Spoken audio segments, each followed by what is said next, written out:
Ny lohahevitrintsika amin'ity herinandro ity dia ny fidiram-bola. Manana fidiram-bola maromaro ve ianao sa iray ihany? Inona avy? Tsy manana fa iray ihany. Tsy manana fa iray ihany.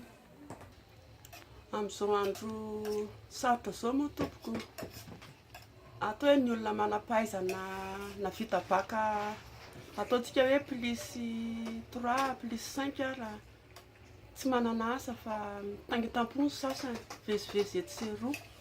Maika moa ve fa tena majinika tahako izao, tsy misy fidirana asa maromaro izany fa dia zikely saza ho an'ny teneny ihany no entina hamelomana ny ankizy, izay mbola ankizy mbola eo am-pelantanana, majinika mbola tsy manana tokantrano. Anankiroa, mpivarotra ity dia fiompiana. Ray ihany, mivarotra resaka momba ny tômôbilina no asako. Mivarotra telefônina dia amin'ny alina manao personnel. Eo amin'ny anao fanampo izany. Inona? Ity tsena ity dia mivarotra miasa. Ty ihany fidiram-bola, mivarotra fritere. Aroa ihany ny fidiram-bolako raha amin'ny azafady. Resaka varobantsy dia mamboly. Ny fidiram-bolako dia glasy ihany nefa ity dia tsy mahavelona anay ity sady tsy fomba zavatra haiko. Miasa tena sa mikaramaman'olona ianao mba hampidi-bola? Amin'izao miasa aman'olona. Mikaramaman'olona fa raha mifandriako dia hiasa tena. Miasa tena tompoko satria ny olona izao amin'izao indrindra fa reny orinasa karazany hoe zone reny sy ny orinasa mba atao hoe tsaratsara karama reny tsy mandray amin'ny olona fa mahazoazo taona tahaka anay izao intsony.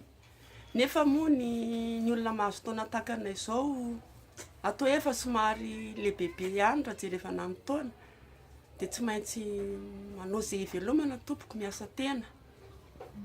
Miasa tena. Ho anay ihany ka. Miasa tena? Miasa tena ho anay ihany. Miasa tena?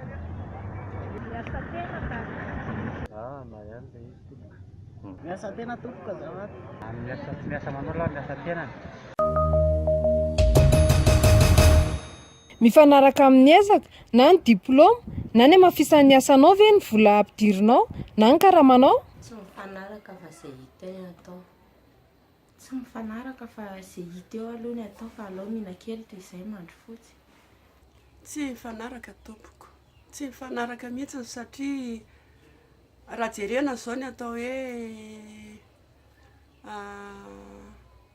asa atao indray andro manontolo dia tena tsy mifanaraka izany, tsy mifanaraka ny vidim-piainana amin'izao ary tsy mifanaraka amin'ny tsy mifanaraka ireo izany satria hita mihitsy hoe miasa mafy araka ny tenin'Andriamanitra miteny hoe ny atsimbohan'ny tavanao ny hinananao. Mifanaraka amin'ny ezaka. Raha zohina aloha mifanaraka ihany satria tsy lasa lavitra be koa ilay fianarana. Fanentana tsara mihitsy. Eo amin'ny ezaka izany mifanaraka amin'ny ezaka ilay. Diplôma moa iny alina efa ty zany miasa dia atao tika moa dia tena hoe alina. Aloha miezaka tsara io aloha azo hoe ivelomana ihany ilay mivarotra aloha. Miezaka aloha izany fa kely no azo e. Tsy dia hita mipalasatra be. Ilay fidiram-bola eo ihany fa ny diplôma tsy dia manana fa izany hoe tsy mifanjo fahaizana anaovana diplôma. Tsy miasa aman'olona fa miasa tena.